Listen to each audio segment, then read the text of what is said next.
સુરેન્દ્રનગર જિલ્લા પોલીસ વડા શ્રી ગિરીશ પંડ્યા સાહેબ નાઓના માર્ગદર્શન હેઠળ સુરેન્દ્રનગર જિલ્લામાં કાયદો અને વ્યવસ્થાની પરિસ્થિતિ જળવાઈ રહે અને શરીર સંબંધી અને મિલકત સંબંધી ગુનાઓ ન બને તેમજ ઘરફોડ ચોરી અને વાહન ચોરીના અનડિટેક્ટ ગુનાઓને ડિટેક્ટ કરવામાં આવે તે માટે પેરોલ ફંડો અને એલસીબીની અલગ અલગ ટીમો બનાવવામાં આવેલી હતી।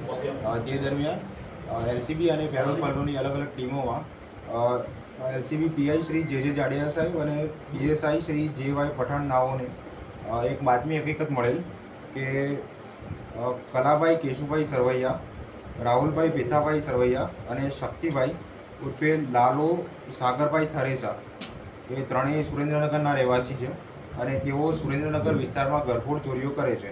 તો હ્યુમન ઇન્ટેલિજન્સ અને ટેકનિકલ સર્વેલન્સના માહિતીના આધારે તેમને દુધરેજ નર્મદા કેનાલ આગળથી આ ત્રણ આરોપીઓ નીકળવાના છે તેવી બાતમી હકીકત મળેલ અને તે પ્રમાણે અલગ અલગ જે ટીમ બનાવેલી હતી તેમણે વોચ ગોઠવી અને આ ત્રણ આરોપીઓને ઝડપી પાડવામાં આવેલ છે।